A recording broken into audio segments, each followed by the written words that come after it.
It went from one day to the next. We lost the fame. We were pushed aside suddenly, and you had to live with that.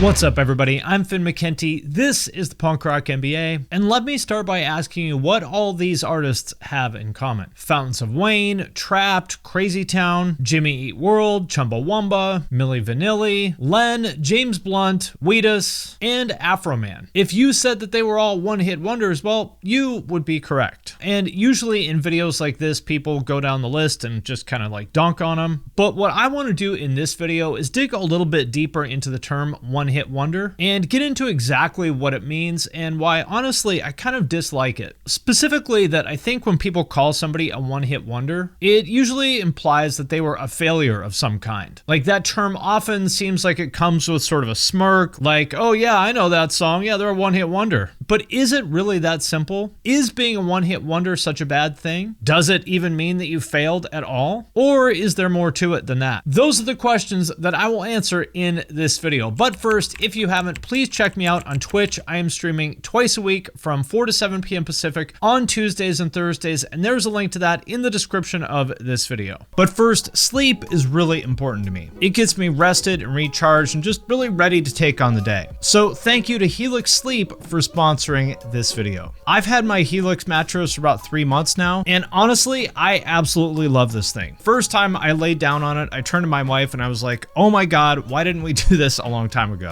Helix Sleep makes premium mattresses and bedding that are customized to your needs and conveniently shipped right to your door. Everybody is different, and Helix knows that. So they made their sleep quiz to match your unique body type and sleep preferences to the perfect mattress for you. They have something for everybody's unique tastes. And if you sleep with a partner, you can even take the sleep quiz together. And based on our results, Helix matched my wife and I with their Dusk Luxe mattress. We're both side sleepers who like kind of a medium firmness, so this was perfect for us. We both sleep way better now, and there are financing options as well as flexible payment plans. And if it makes you nervous to buy something that you haven't tried, no worries, because you get over 3 months to try it and make sure you love it. And if you don't, they will pick it up for you and give you a full refund. And Helix also delivers your mattress right to your door for free in the United States. The whole thing comes rolled up in a box, and it's super easy to set up yourself. I genuinely love my Helix mattress, and I think you will too. So if you are looking for a new bed, check out Helix. You can click the link below or visit helixsleep.com/punkrock to get 20% off your Helix mattress plus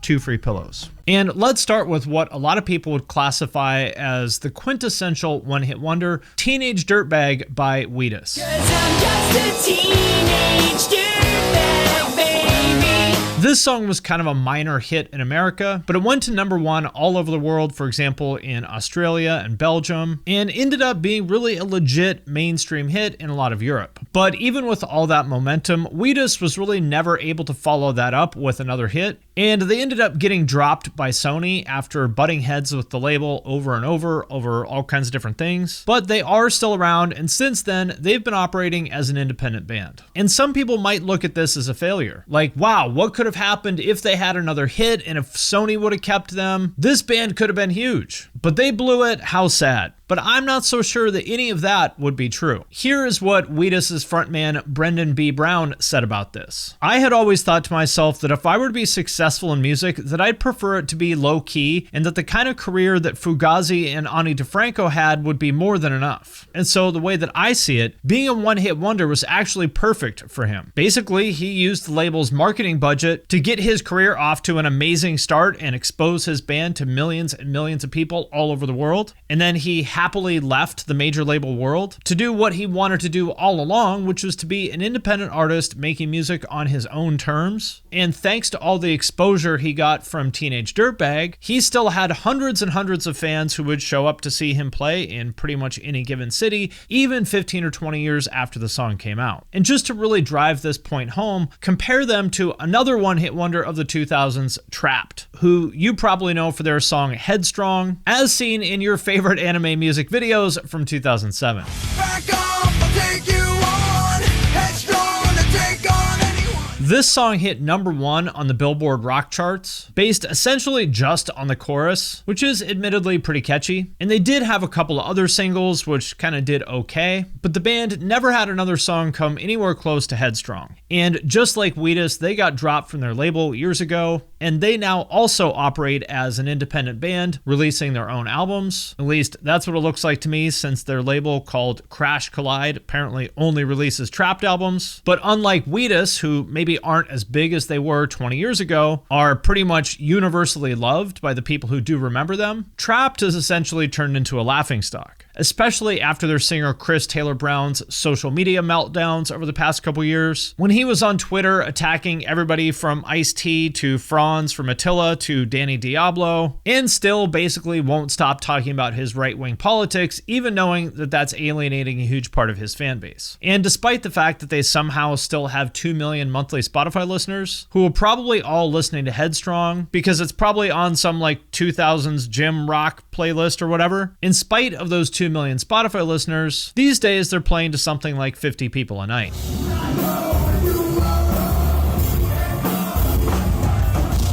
Which makes Trapt actually pretty much exactly what most people think of when you say one-hit wonder. A band that actually isn't that good, but somehow managed to write a catchy song that came out at the right time and blew up, but didn't really have the talent to follow it up, and so they've sort of ridden the success of that one song into the ground. But still, even in the case of Trapt, being a one-hit wonder is better than a zero-hit wonder, right? Because without Headstrong, really they'd probably be just another local band. Or as another example of that is Afroman and his one hit, Because I Got High. And I know why. Why, man?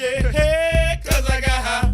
Because I got high. Because I got high. Is this song anybody's idea of like a timeless classic song that's going to go down in history with the Beatles and David Bowie or whatever? Is this going to end up in the Rock and Roll Hall of Fame? No, of course not. But still, to this day, he makes a living as an independent artist and draws good-sized crowds all over the country, again, essentially based on that one song from 20 years ago. And so again, that sort of raises the same question to me. Is being a one-hit wonder ever really a bad thing? One example of that where I think it might actually be the case is Milli Vanilli. They were a German R&B duo that blew up back in 1989 with their song Girl You Know It's True.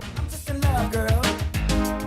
And this is true. Girl, you know it's true. And technically they did have like 4 big songs on this album, but I think for all intents and purposes, they are a one-hit wonder. But all of that fell apart when their backing tracks failed at a festival, and it came out that not only were they lip-syncing at the show, they didn't even sing on their own album. Girl, you know it's girl, you know it's girl, you know it's girl, you know it's girl, you know it's girl, you know it's girl. It turns out that essentially what happened is that the guys in Milli Vanilli were recruited because they were really good looking and they could dance well. And because of that, the producers just had somebody else sing the songs in the studio. And as soon as all of that came out and it was revealed that Milli Vanilli were essentially a fraud, their careers were instantly over. And so I think essentially what happened is that they were really industry plants in the real sense of the word, who did have some potential, but were basically forced into the spotlight before they were ready. And so you have to wonder what would have happened if they had another year or two to develop their musical ability. When fame disappears, it's a gradual process. But with us, it went from one day to the next. We lost the fame. We were pushed aside suddenly. And you had to live with that. And so this is probably a good time to talk about something that I find very distasteful about this whole topic of one-hit wonders, which is that I feel like people are almost like happy to see them go down in flames like Milli Vanilli did, with everyone on all the late night talk shows just going out of their way to see who can dunk on them the hardest. No, we are Milli Vanilli. You know, a lot of people don't understand the enormous success of Milli Vanilli. And neither do we. And on the one hand, of course, I get it. They were corny as hell and they got caught faking it in front of everybody. But at the same time, is that really such an awful thing that we would just want to like tear down their whole lives? Especially knowing that they were just doing what they were told to do by their producers and the label. If you watch interviews with them, it seems like they were actually really nice guys who just kind of got in over their heads. So do we really need to kick them while they were down? And you see the same thing on YouTube now. For example, like Sunny V2 has a video called Lil Xan Deserves His failure. And there's all these other videos like documenting the rise and fall of some celebrity who burned down their whole life in front of us. I feel like there's this whole genre of content which is basically like failure porn. And to be honest, I think it's pretty gross, and you really have to wonder what it does to the people they're talking about. Like in the case of Milli Vanilli, one of them ended up dying of a drug overdose in 1998. And was that specifically because of all the abuse and mockery they got after the lip syncing thing? Nobody really knows for sure, but I can say that it definitely didn't help. And it was kind of a similar story for another one-hit wonder, Crazy Town, which you definitely know for their song Butterfly. Come my lady, come my lady, you're my butterfly, sugar, baby. Crazy Town did have some minor success with other songs like Toxic and Dark Side, but nothing like Butterfly, which hit #1 in America and 7 other countries. If you were around back then, you'll remember this song was just absolutely everywhere at the time, with a lot of the attention being on one of their singers, Shifty Shellshock. And on the one hand, it's kind of every artist's dream come true to be this overnight success, right? But for him, I'm not really sure that getting that famous that quickly was a good thing at all, especially because that came with a lot of access to money, women, and drugs. And since then, he's been in and out of rehab. He's had some sort of run-ins with the paparazzi and stuff, getting clean and then relapsing again, with maybe the worst of it being when he was on Celebrity Rehab with Dr. Drew and went so far off the deep end that in one episode, he ended up on the roof smoking crack all night. Now, I actually just had him on my podcast last week, and it does seem like he's in a much better place now, which is great to see. But the larger point, I think, is that fame is just not good for some people, especially when it comes overnight, like you often see with one-hit wonders. And there's another category of artists who are kind of branded as one-hit wonders, and justifiably so, but they really should have been much more than that. My personal favorite example of that is Len, who you probably know for their song Steal My Sunshine, which you probably heard last time you went to Macy's with your mom. I know it's up for me. Making sure I'm not in too deep. The song hit #9 in the US and hit the top 40 in 8 other countries. And it's one of these songs that people mention as like a classic summer song that you want to play every year. And it eventually did go platinum, but that was really the only commercial success that the band ever had, which is really a shame because their entire first album, Can't Stop the Bum Rush, is honestly brilliant. It kind of reminds me of the Beastie Boys in that it's just so creative. Like every song is a different genre, going from like electro to funk to rap to rock, and pulling it all off. Like this whole album is great front to back. My personal favorite song is Man of the Year featuring Biz Markie. But honestly, the entire album was great. I would really recommend sitting down and just listening to it start to finish. Some other bands that I would put in the same category would be SR71, who you know for their song Right Now, as well as Fountains of Wayne, who you know for Stacy's Mom, but have just tons and tons of other great songs. Could probably put Jimmy Eat World in that same category. They broke through with The Middle, and they have a great catalog, but really were never able to kind of live up to that song. There's just so many of these artists that for whatever reason were really never able to turn that one hit into something more. You could go down the list. There's really just so many of these artists who get branded as one-hit wonders, but really have so much more to offer than that. But to me, maybe the most frustrating example of one-hit wonders is bands who get big off of a cover. For example, the Ataris, who are a great pop punk band that got big off of their cover of Boys of Summer by Don Henley. That song is great, but unfortunately they were never really able to follow it up because, just to be like completely blunt, their originals were just not on the same level, which is oftentimes the downside of putting out one of these great covers that gets your band a ton of attention, but then people realize actually the originals just don't quite measure up. But on the other hand, we also have Bowling for Soup. You probably know their biggest hit, 1985, but what a lot of people don't know is that that song is actually a cover. It was written by Mitch Allen of SR71, so it's kind of an interesting example of a one-hit wonder getting big off a cover of another one-hit wonder. Pretty sure that's the only time this has happened. And technically, Bowling for Soup is a one-hit wonder in the sense of they never had another song as big as 1985. And so that's kind of the thing that people will always define them by. But they did have quite a few other songs that did very well. For example, Girl All the Bad Guys Want and High School Never Ends. And they also did the theme song to the Disney Channel cartoon Phineas and Ferb. So stick with us, 'cause Phineas and Ferb gonna do it all.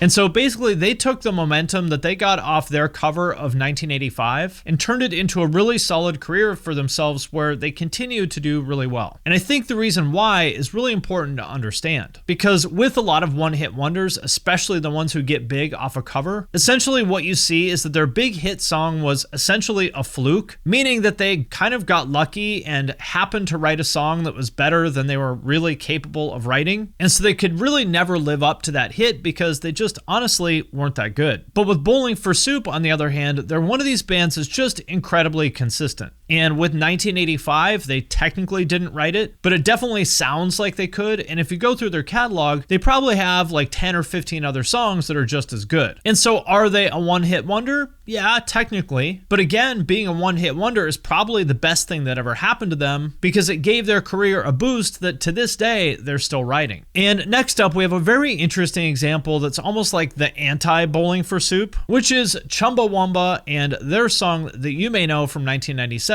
called Tubthumping. Get knocked down, but I get up again. You're never gonna keep me down. I get knocked down. This song quickly hit the top 40 in over 20 countries, becoming kind of an anthem with the sort of people who are into drinking with the boys and watching like football or rugby, which I always found to be somewhat ironic given that the band's roots were in the 80s anarchist punk scene. They were influenced by peace punk bands like Flux of Pink Indians and Crass. They were living in squats. They were as punk as it gets and just like the polar opposite of anything related to like jock jams or whatever. And what I find really fascinating is that they basically made the conscious decision to sell out. They chose to sign to a major label and write this like pop hit as a way to get their message out to a larger audience than they would ever be able to reach as a punk band. And well, surprisingly, it actually worked. And they had no intention of ever becoming like rich, famous rock stars, but they did use the platform that they got with Tubthumping to its fullest extent. My favorite example of that being when they took money from General Motors to use their song in an ad, and then promptly donated all that money to labor activists who were protesting against General Motors. And I'm not sure that there's any other example of an artist making this kind of like really specific, calculated move, but in their case, it definitely worked out. Which again makes me ask the question, what is actually bad about being a one-hit wonder? I mean, even if your moment in the spotlight only lasts for a little while, it's still a moment in the spotlight, right? Most people never even get that. And I could go on and talk about a million other examples like Who Let the Dogs Out, Mambo No. 5, and You're Beautiful, and all the other ones you can think of. But really, to me, it comes down to what I talked about at the beginning. People tend to throw around the term one-hit wonder like it's something you should be ashamed of, or like it means that you somehow failed as an artist because you only had one hit. But looking at all these examples, I don't really think that's true at all. I mean, at the end of the day, being a one-hit wonder is better than having no hits at all, right? And I think a lot of the criticism of one-hit wonders, honestly, comes from people who are just bitter because they have never had any success with their own music. And second, like I talked about with Wheatus and Chumbawamba, or maybe even really Afroman, there's a lot of artists who honestly just have no interest in being the next Drake or Metallica. They just want a big enough artist that will support them and allow them to create the music that they want to make. And so the idea that you're a failure if you somehow aren't able to follow up these like surprise hits that come out of nowhere and nobody could have possibly predicted, I don't really think that holds up. The only exception to that where I think maybe it could be looked at as a failure would be an example like the pop group Dream, because they were an example of one of these like very manufactured pop bands. And in that world, the whole point of a pop group like that is to produce a series of hits. And so in that example, if you only have one hit, you're a failure. But how many people really want to be the next Backstreet Boys? And so outside of that, I think really the only time where you could say that being a one-hit wonder is a bad thing is in the case of people like Milli Vanilli or Crazy Town, where they just really weren't prepared to get that much attention that quickly, and it caused some other underlying mental health or addiction issue to kind of spiral out of control. And so all of that is to say that when it comes to one-hit wonders, they have my respect, and I think it's time to stop this culture of making people stars stars overnight, and then pointing and laughing when they fall down off this pedestal that we put them on. All right, my friends, that does it for this video. As always, let me know what you think in the comments. Also, I want to thank everyone who supports me on Patreon, especially those of you who support at the True Cult level or above. Patrons get all my videos and podcasts a week early. There are members only channels on my Discord that I'm super active in. I do giveaways. There's also a way to have me review your music. So if any of that sounds cool, hit the link in the description of this video. And with that, I'm going to sign off for now, but I will see you next time.